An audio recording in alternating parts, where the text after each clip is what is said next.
बच्चों अब हम स्टडी करने जा रहे हैं कंडक्टेंस एंड कंडक्टिविटी बेस्ड क्वेश्चनों को कि इसे कैसे हैंडल करेंगे। बच्चों इन क्वेश्चनों को करने से पहले सबसे पहले क्या किया जाए, फार्मूलों को देखते हैं कि कौन कौन से इसमें फार्मूले यूज करके आप क्वेश्चन को सॉल्व करेंगे। तो सबसे पहले इलेक्ट्रिसिटी को देखते हैं। अब आपके माइंड में आ रहा होगा कि सर हम इलेक्ट्रिसिटी पर क्यों चले गए, हमें तो कंडक्टेंस और कंडक्टिविटी पढ़ना है। तो हम इलेक्ट्रिसिटी के पहले फार्मूले देखते हैं और उससे रिलेट कर देंगे बच्चों कंडक्टेंस एंड कंडक्टिविटी को। तो इलेक्ट्रिसिटी वाले में एक फार्मूला होता है ओम्स लॉ। यहाँ पे कौन सा फार्मूला पढ़ते थे, B=IR। और R किस पे डिपेंड करता है, R डिपेंड करता है एक तो डायरेक्टली प्रोपोर्शनल किसके होगा, इसके लेंथ बढ़ाएंगे तो R बढ़ता जाता है, और इनवर्सली प्रोपोर्शनल होता है बच्चों एरिया के। ठीक है, इट मीन्स अगर इन दोनों को अगर आप रिलेट करेंगे तो R प्रोपोर्शनल होगा बच्चों L/A के। और जब आप इसे रिमूव करेंगे तो यहाँ एक कांस्टेंट आ जाएगा R=ρL/A। और इस रो को क्या कहते हैं, इसे कहते हैं बच्चों रेसिस्टिविटी या स्पेसिफिक रेजिस्टेंस। ठीक है बच्चों, अगर हम इसके यूनिट की बात करें, R की यूनिट क्या होती है, यूनिट ऑफ R क्या होता है, ओम। और इसकी यूनिट निकालिए, इसकी यूनिट निकालेंगे किसकी, रो की। तो ρ=RA/L। R क्या है, R की unit ohm, area metre square और लेंथ मीटर। 1 मीटर से 1 मीटर कैंसिल तो क्या आ गया, ओम मीटर। अब इसे रिलेट करते हैं बच्चों कंडक्टेंस और कंडक्टिविटी। इसका क्या मीनिंग है, ये क्या करेगा, टू कंडक्ट इलेक्ट्रिसिटी। किसमें, सॉल्यूशन में। जो आप सॉल्यूशन बनाओगे जो लिक्विड फेज में होगा उसमें क्या होगा, टू कंडक्ट इलेक्ट्रिसिटी। अब इसके फार्मूले देखते हैं बच्चों, देखिए रिलेट करते हैं। यहाँ पे जो R है बच्चों, कंडक्टेंस को मैं C से रिप्रेजेंट करता हूँ और NCERT बुक में G से है, तो हम कंडक्टेंस को C से रिप्रेजेंट कर लेते हैं।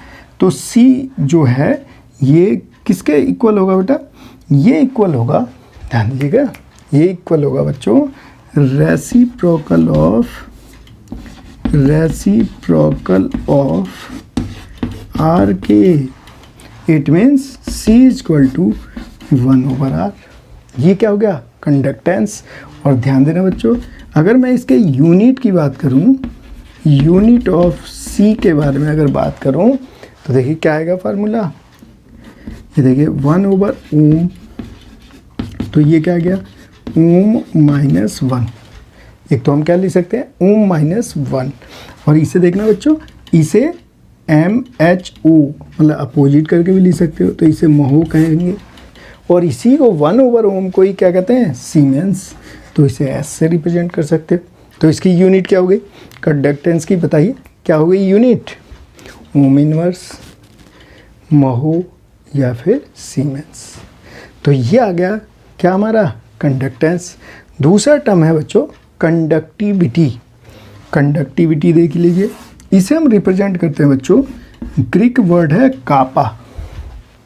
कटप्पा नहीं है बाहुबली वाला, ये क्या है, ये क्या है, कापा।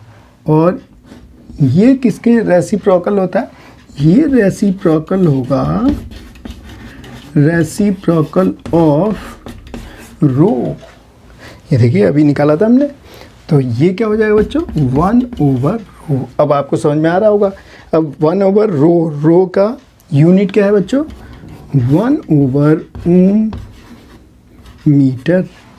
और ये देखिए क्या इसे मैं ऐसे लिख लूँ, ओम -1 मीटर -1 और ओम -1 महो मीटर -1। और क्या लिख सकता हूँ, इसे मैं सीमेंस मीटर -1 लिख सकता हूँ, सीमेंस मीटर -1। तो ये इसके क्या है बच्चों, यूनिट है। तो ओम इनवर्स मीटर इनवर्स, फिर महो मीटर इनवर्स कहते हैं, या siemens metre inverse. Two term और है बच्चों। तो पहला फार्मूला क्या आया, C = 1/r। एक तो ये ध्यान रखना है। कापा = आ गया 1/ρ। और अगर इसकी वैल्यू रखेंगे तो RA और L आ जाएगा ऊपर, क्योंकि अभी हमने क्या देखा था, R = था ρL/A। तो ρ क्या आ गया, देखिए RA/L, तो RA/L हो गया। सही है। इसे देखिए इस फॉर्मेट में लिख सकते हैं, 1/r L/A, और 1/r को C लिख दीजिए, ये L/A हो गया। और L/A को क्या कहते हैं, L/A, ये क्या हो गया आपका, ये हो गया बच्चों सेल्फ कांस्टेंट। अब आप कहेंगे कांस्टेंट, ये कैसा कांस्टेंट, लेंथ कंटेनर की फिक्स लोगे आप, एरिया फिक्स लोगे, ठीक है ना।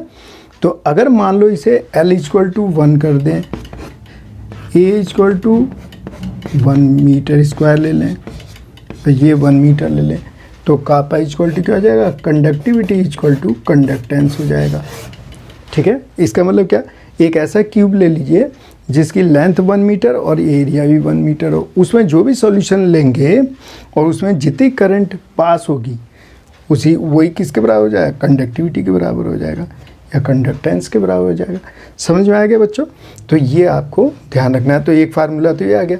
इट मीन सेल कांस्टेंट को अगर मैं y मान लूँ तो y = L/A, और अगर इसका यूनिट निकालेंगे तो ये मीटर स्क्वायर, तो 1/मीटर, तो ये आ गया मीटर -1।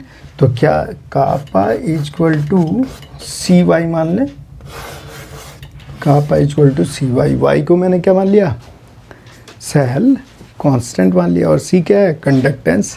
तो बच्चों क्या ये फार्मूला समझ में आया। अब इस फार्मूले के बेस पे हमें क्वेश्चन सॉल्व करना है। अभी एक फार्मूला और रह गया, उसे और लैम्डा m से रिप्रेजेंट करेंगे बच्चों। तो उसका फार्मूला क्या होगा, उसका फार्मूला होता है बेटे कापा × 1000 अपॉन, नीचे क्या आता है, कंसंट्रेशन, ये आ गया कंसंट्रेशन, और इसी को हम लिखते हैं कापा × 1000 upon molarity of the solution. इसे हमें ध्यान रखना है। तो फार्मूले समझ में आए बच्चों कि कंडक्टेंस, कंडक्टिविटी, मोलर कंडक्टिविटी के क्या हैं फार्मूले। इन फार्मूलों को हम यूज करके क्वेश्चन सॉल्व करने वाले।